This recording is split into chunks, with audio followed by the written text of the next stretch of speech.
Okay, what we got here is my 2006 Joyner 800 Sand Viper.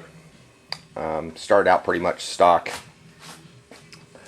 and beat up, but I've resurrected it from the dead. When I bought this thing, it was pretty much a piece of junk, but it's getting there now.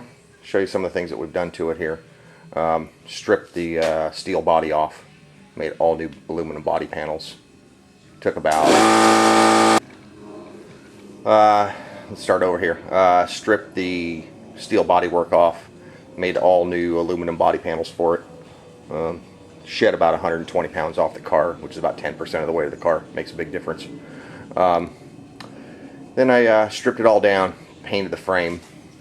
Nice red enamel here, and orange suspension components. You can see the A-arms right here, and right back there you see my trailing arms. Trailing arms, speaking of that, have been completely boxed in. New hub mount brackets. The upper and lower hub mounting brackets are new. Actually extended the wheelbase of the car about, it's about 2 inches wider now.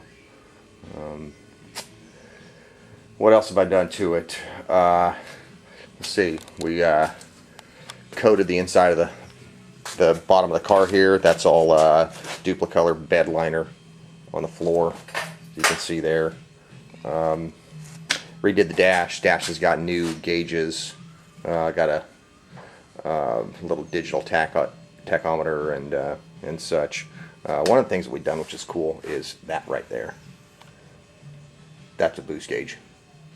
What that means is we've done a little modification back here. Back here in the engine compartment, you'll see the stock 800cc Joyner 3-cylinder single overhead cam carbureted motor. This is not the Cherry motor, this is the older style carbureted motor. But what I've got here is an RJS supercharger. There it is right there. Supercharger feeds the boost tube. Boost tube comes into the carburetor. Come over on this side, you can see there's the blow-off valve right there. Down under here, see if I can get this in there, that's the electric fuel pump and the fuel pressure regulator. Bailed on the mechanical fuel pump that used to be on there, but got rid of that. Got a nice little intake system here built out of some Spectre components. It's a 2-inch inlet on the supercharger, but I put a 3-inch adapter to a 3-inch air filter, so it's got nice clean air. Also had to make a custom fuel tank for it. You'll see the aluminum fuel tank. There's the stock stainless steel fuel tank right there.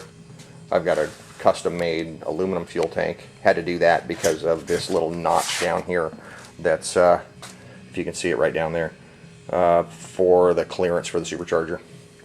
Supercharger was pretty straightforward to go in. Had to do some modifications to the alternator bracket and one of the motor mount brackets I had to cut. Let's see if I can get a shot of that in here. Right there you can see it. I had to relieve the mount bracket there to clear the pulley for the supercharger.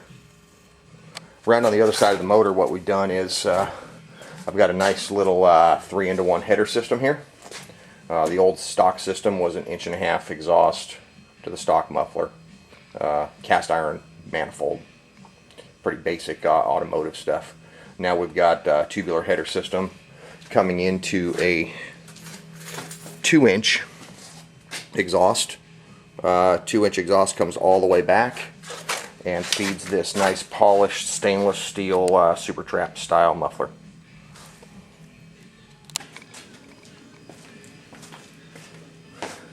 Okay, I've given you a little tour of the car, little modifications I've done to it here and there. Let's fire this baby up, see how it sounds.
Sounds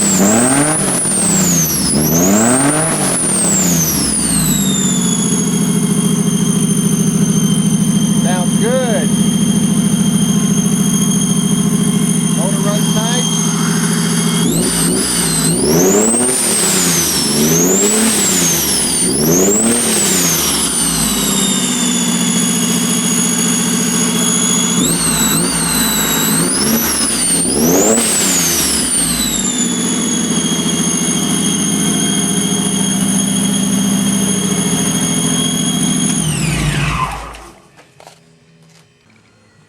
Okay, here we go.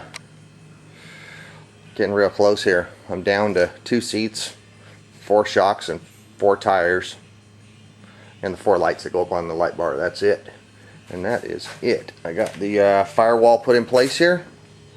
Looks real nice. All aluminum firewall. Keep the heat from the engine off me when I'm sitting in the car. Got the wing all put together. Wings all aluminum, as you can see. Way lighter than the stock steel one that was on there. Got guard put around the tank. That's the last thing I just did. We're getting super close here. Wish I had shocks. I'd be driving this thing. I'd finish it today. But right now there's really no point. Firewall looks nice.